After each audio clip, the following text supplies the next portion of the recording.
Hakikat diri, pencerahannya Buya. Maksudnya apa? Hakikat diri. Kalau kita kan dulu membagi diri dan semana diri dan tepari diri. Panjang lo orang mendengar itu. Ada cara mudah belajar tentang diri. Ya. Man arafa nafsahu faqad arafa rabb. Siapa yang kenal dirinya, kenal Allah. Diri yang mana yang dikenal kata Imam Ghazali? Diri nama Ar-Razi kok enggak? Ar-Razi bin Nur Akmal bukan itu yang diri yang itu akan dikubur ke tanah. Ya nak? Lah ada kawan kita meninggal masuk corona batang kok. Yo. Masuk kubur dah. Namanya terakhir ditulis di batu nisan. Sampai di situ namanya. Tidak masuk ke alam kubur. Tidak berlaku. Kalau ambo kenalan Bang Haji, pertama ambo tanya namu atau kerajo. Kalau berkenalan dengan diri, pertanyaan pertama, siapa nama dirimu?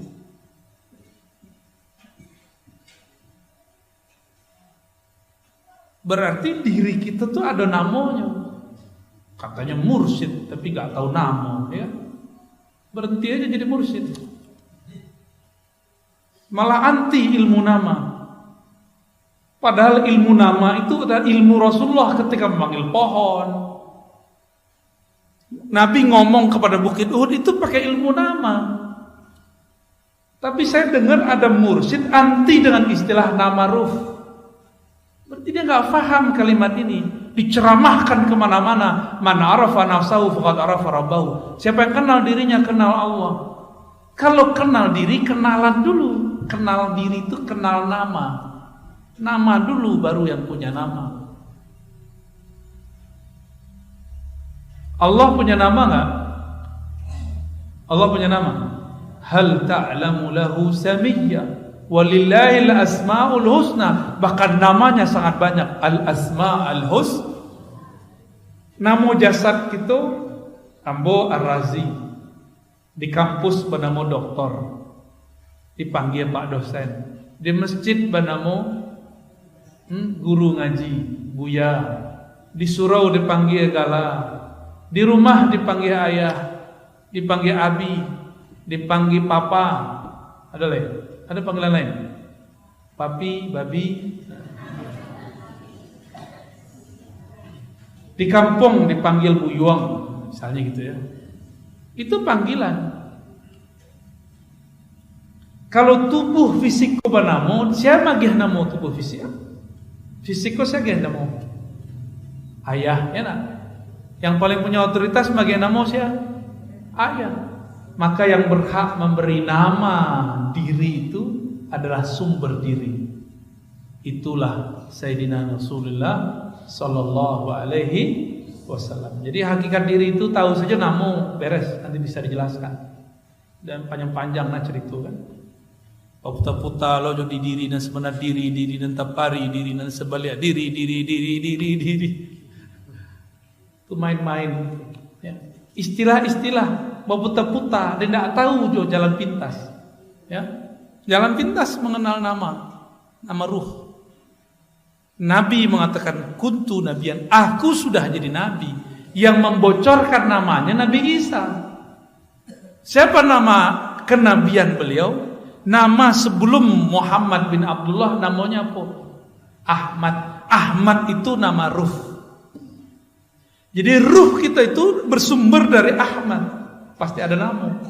Nur dalam diri kita bersumber dari Nur Muhammad. Ada puluh nama. Tapi nama itu bukan apa. Itu wali-wali yang tinggi. Ya. Wali-wali yang pangkatnya Al-Ghaus. Ya. Pemimpin para wali. Tapi kalau tidak percaya ya sudah, tidak masalah. Cuma aku kembali, kalau kita kenalan pertama yang ditanya apa?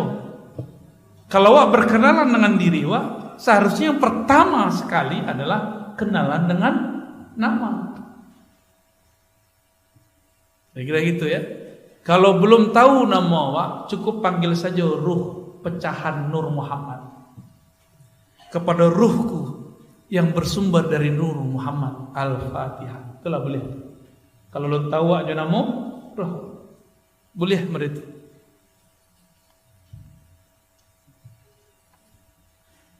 Jadi kalau tidak tahu, tidak usah menolak. Wah, tidak tahu menolak loh. Ya. Hukum apa? Pagang gadai. Aku ada pakarnya nanti. Pakar fikih. Kita sedang mengaji Maulid Nabi. Ya. Nanti anak-anak tarbiyah sana jawab. Buya Asfi dijawab. Hukum pagang gadai. Ya. Tapi yang mau kasih bocoran. Di masa Rasulullah hanya ada 24 transaksi muamalah. Transaksi bisnis hanya ada 24 jenis. Sebab mata pencarian zaman itu belum banyak. Alat tukar pun belum banyak. Di zaman Nabi ada namanya handphone. Ledo ATM di zaman Nabi. Hah? Ada kan? Kalau awak bertransaksi membeli pakai ATM sah tak? Wah beli barang kok pakai ATM sah? Nabi tidak pernah. Bid'ah tuh. Jangan-jangan pegang gadai itu namanya gadai tapi bukanlah gadai. Karena kalau gadai itu ada umurnya, ada batasannya. Prakteknya di negara awak gadai bukan gadai. Bernamulah. Contoh, kita beli mobil, beli motor, kredit. Ayuhal kreditiyun. Hai ahli kredit. Ya kan? Jujur salah. Wajah-wajah kredit itu nampak. Awak ngeredit auto, kredit rumah, ngeredit kalau siko rumah jarang ya. Paling yang dikredit Honda, ya kan? Bahasa Arabnya apa kredit itu? Istiqra. Sewa.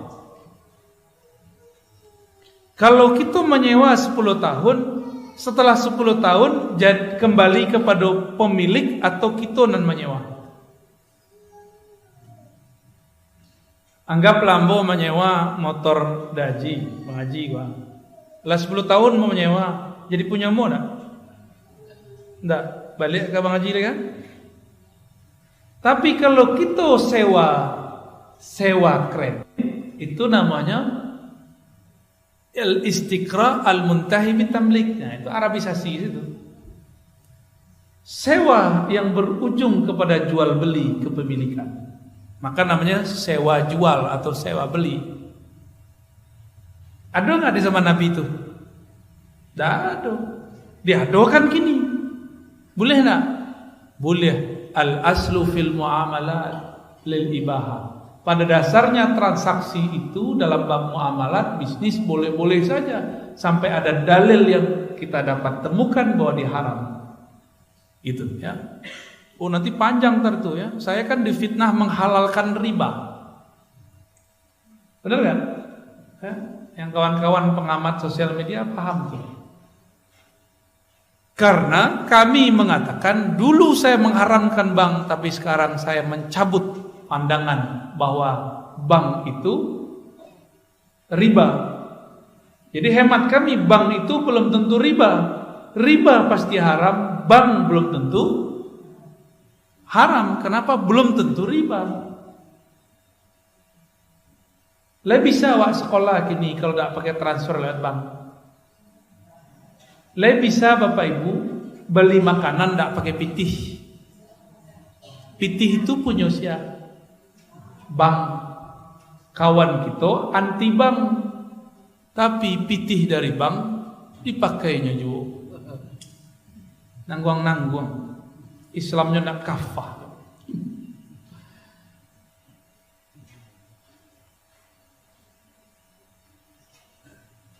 Tulisan tahun 72 mana? Pandai baca itu.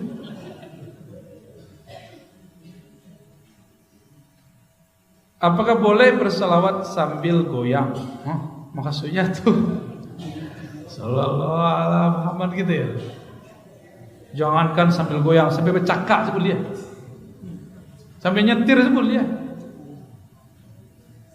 Nanda boleh sambil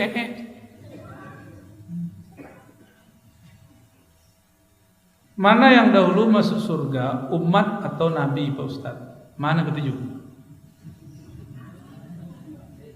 Hah? Nabi itu salah satu namanya Miftahul Jannah, atau dia mengatakan Anal Fatih. Akulah nabi pembuka. Kalau tidak dibuka dan nabi, lain masuk awak surga. Tapi ketika umat masuk surga, nabi tidak masuk surga. Beliau cari lo umat lain ke masuk surga. Jadi nabi itu tidak butuh surga, karena beliau itulah sebenarnya hakikat surga.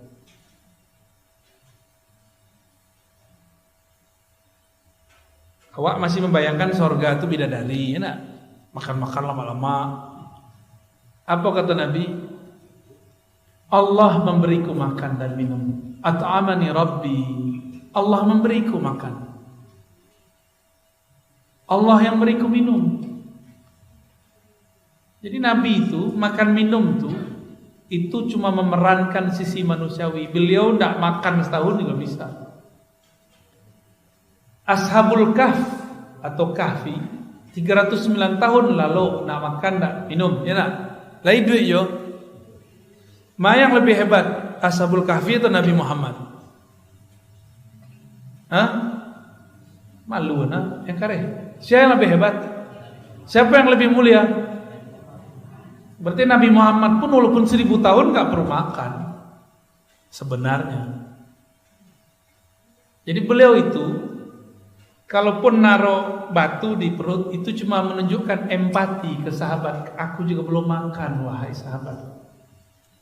Gitu ya. Beliau nggak butuh sebenarnya. Ketika beliau minum air susu domba, itu domba atau kambing tidak bisa mengeluarkan susu, tapi dipegang Nabi keluar susunya. Berarti sebenarnya susunya dari siapa? Dari siapa kira-kira? Itu kambing kurus kering, jalannya letoy-letoy, ngeyok, dicolek dikit jatuh itu. Tapi si kambing diurut oleh Rasulullah, lalu diperah susunya keluar. Sebenarnya ini rahasia, keluarnya dari jari-jari Rasul. Keberkahan dari jari-jari Rasul. Nggak mustahil seorang kambing mengeluarkan air susu. Tapi Nabi perlu asbab. Nabi tunjukkan kalau ingin minum sebabnya. Jadi Nabi itu walaupun hebat tetap mengambil sunnatullah. Apa arti sunnatullah? Kalau ingin kayo. Kalau ingin pintar belajar.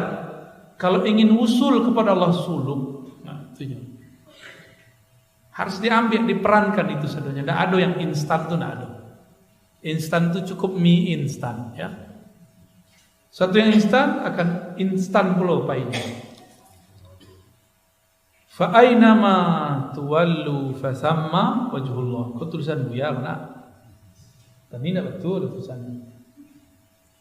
Kemanapun engkau memandang samma, fa samma, kata kunci itu. Fa maka, berarti ada jaraknya, ada proses. Itulah namanya suluk. Sama di sana, kemanapun engkau memandang, maka di sana ada wajah Allah. Wajah Allah itu jangan dibayangkan wajah bentuk awak. Wajah Allah itu maksudnya ada dua wajah istilah. Ada wajah ahadiyah, ada wajah samadiyah. Kita turunkan dari surah Al-Ikhlas. Paham ahadiyah samadiyah? Enggak? Pengen paham enggak? Kemanapun engkau memandang, di sanalah wajah Allah. Di sana engkau akan menyaksikan ahadiyahnya Allah. Allah itu esa. Enggak paham yo? Samadiyah. Tiadalah di alam semesta kecuali memerlukan rezeki, memerlukan hadiah-hadiah bantuan-bantuan dari Allah. Ya. Leado, Bapak Ibu bertanam padi. Bertanam padi, wah. Ayo, siapa nama numbuhan, bapak, ibu, atau Allah? Tahu dari mana? Itulah sebutan gitu. Jadi kita menyebut zat yang menghidupkan padi itu Allah. Bahasa orang lamu Tuhan Allah. Ya, mana itu nak? Tuhan Allah. Di Jawa orang nyebutnya Gusti Allah. Jadi Allah itu sama aja. Jadi sebenarnya tidak ada perbedaan mau Kristen Muslim nyebut Allah itu sama. Cuma orang nyebut Allah itu nggak ngerti karakter bahasa Arab. Dalam bahasa Arab kalau awalnya A bacanya Allah, kalau lillah, gitu kan? Orang itu nggak ngerti bahasa Arab, diceleknya A L A H, Allah. Allah sudah. Baik. Jadi kemanapun memandang di situ ada wajah tauhid, ada rahasia tauhid keesaan Allah itu maknanya. Kamu tidak boleh menyampaikan lebih dari itu. Segitu saja. So anak-anak kita gak akan paham ya.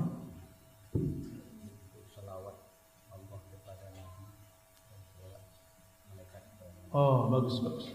Pantesan tulisannya kayak tahun 70-an ya. Saya tahu tulisan 70-an. Miriam. Itu ketahuan tuh, berarti gurunya dulu produksi sekolah rakyat. Kalau anak-anak muda kok buru-buru tulisannya, sebabnya menulisnya di iPad. Tidak bisa menulis, tulisannya bentuk cakar ayam. Ya, ndak Miriam kasuo, ndak Miriam lo kakidah. Tak ada bantu aja. Kalau orang dulu halus, kasar, kan saking halusnya ndak terbaca dah boleh. Apakah makna innallaha wa malaikatahu yusholluna 'alan nabi? Sesungguhnya Allah bersalawat kepada Nabi, bukan Rasul, An-Nabi. Salawatnya Allah kepada Nabi itu adalah hembusan ruhnya. Saya ngerti tidak? Kalau nggak ngerti berhenti di situ. Ya? Kok pertanyaannya kan begitu? Apa salawat Allah kepada Nabi Muhammad? Hembusannya ar-ruh itu hembusannya apa? Ahmad. Itu hembusannya. Jadi ketika Allah menghembuskan ruhnya, muncullah yang bernama Ahmad. Itulah yang disebut salawatullah ala nabi. Innallaha wa malaikatahu yusholluna ala nabi. An-nabi di situ Ahmad. Maka bernamulah dalam ilmu ma'rifatullah Ahmad Ruhullah. Apa bacaannya? Coba dibaca yang kare. Ahmad. Dikanak-kanak itu sampai nanti dibawa ke mati, dikana nanti malaikat yang ada di alam kubur akan bertanya. Jawab aja itu. Ulang lihat. Ahmad. Jadi ditanya, "Ko siapa?" Jawab saja. Ahmad Ruhullah. Langsung selamat insyaallah. Tapi proses kasih itu lama proses kasih itu. Mengecek senang mudahnya. Minimal malam kini lah tabaca dakwah untuk masuk ke dalam ruh itu. Ya, amin. Apa salawat malaikat kepada Nabi? Ambo bertanya, siapa yang lebih mulia, Nabi atau malaikat? Gimana? So ada buya mengecek lebih mulia Jibril pada Nabi Muhammad.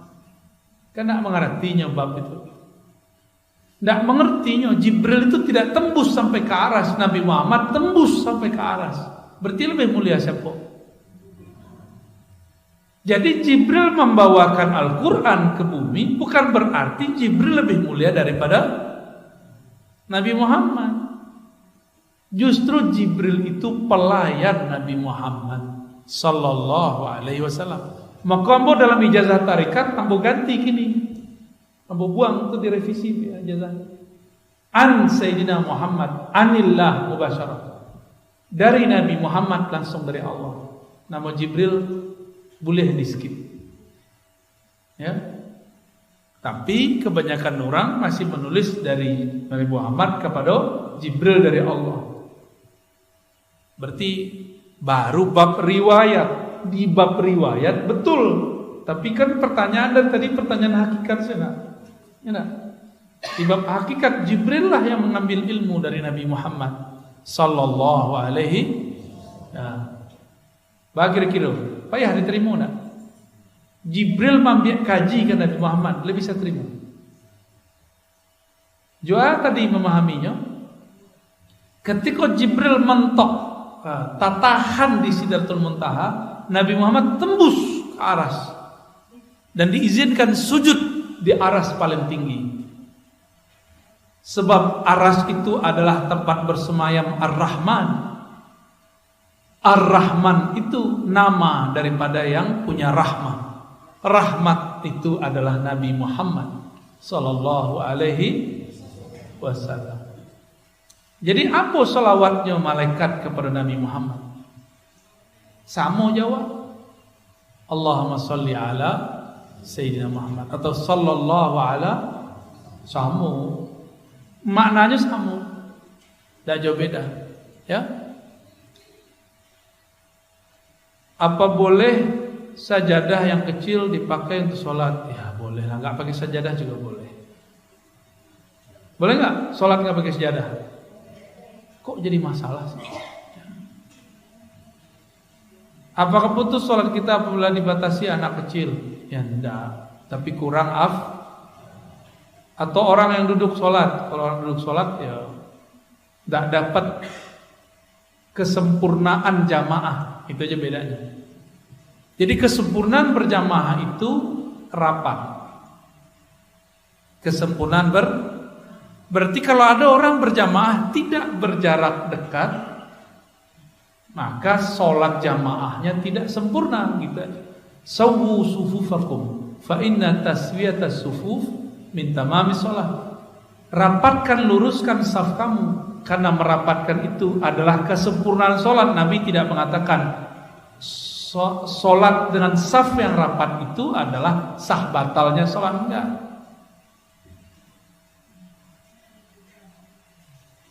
Kenapa Nabi? Oh, kok santiang nak bertanya? Ya? Siapa nak bertanya? Santiang nak bertanya.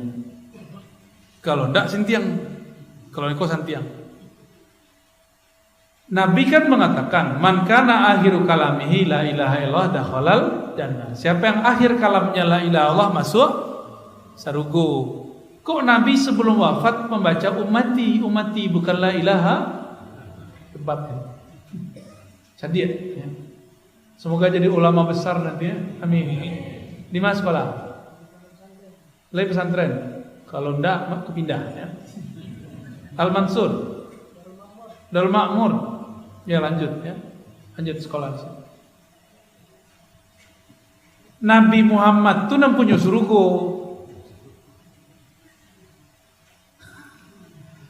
Kunci surga di tangannya. Lain perlunya mahar la ilaha illallah untuk masuk surga. La ilaha itu batang tubuhnya. Nafas Nabi itu la ilaha illallah. Jadi Imam Syibli ditanya, Syibli, kul la ilaha illallah. Aja Syibli, adenlah je orang adenlah je punya nama tu, jangan ganggu. Uskut kata. Jadi Imam Syibli berangnya kepada orang dan sok-sokan. Orang kau sok-sokan kecilnya. Syibli, kul la ilaha illallah, dakhaltal jannah. Baca la ilaha kamu masuk surga. Kecil beliau, aku selalu bersama dengan yang engkau sebut namanya. Nah, arti-arti je orang tu. Makanya Imam Syibli sebelum meninggal zikirnya Allah. Bagi yang belum faham zikir Allah, afdalnya meninggal baca la ilaha illallah. La ilaha illallah itu la ilaha nafi, illallah isbat, meniadakan lalu menetapkan. Buka surat Al-Baqarah ayat 255, surat Ali Imran ayat 2. Allahu la ilaha illallah. Allah dulu baru la ilaha. Bapak sang kajinya, sebut dulu namanya di dalam kolbu, baru katakan la ilaha illallah. Itu caranya. Ayo laju itu, ya. Apakah yang diazab itu roh? Ruh itu ketika Allah kawinkan dengan tubuh ini, dia menjadi nafs. Jadi Allah itu menyelupkan ruh itu kepada hawa nafsu yang ada di dalam badan itu. Maka roh yang sudah dibalut itu bernama nafs, jiwa. Ketika jiwa disiksa, roh pun tersiksa. Paham? Ya. Berefek gak ke tubuh? Berefek. Soalnya itu bekas tubuhnya. Nah banyak kan? Lah dia. Pelajar sebalik hari ini.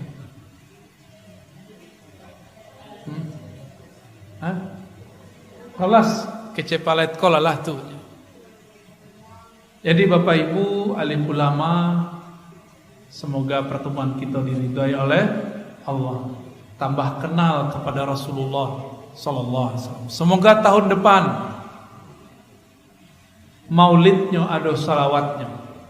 Jadi orang di Jawa, orang di Hadramaut, orang di Mesir, sebelum datang buyanya atau pas pula datang buyanya, itu sudah banyak orang salawat, bisa sejam 2 jam bersalawat. Jadi tidak ada Bapak Ibu tuh kesepian menunggu anu saya nak tentu kan? Dari tadi antuk saya diam aja. Lai, apa dibaca? Bagaimana tadi? Yang dibaca tadi? Berjanji. Ya. Nah, kalau bisa lebih panjang bacanya. So berjanji itu setiap bait-baitnya ada salawat kepada Nabi Muhammad sallallahu alaihi wasallam. Demikian dari kami Bapak Ibu, mohon maaf lahir batin. Semoga Allah pertemukan lagi kita dalam waktu yang lebih baik. Amin ya rabbal alamin. Assalamualaikum warahmatullahi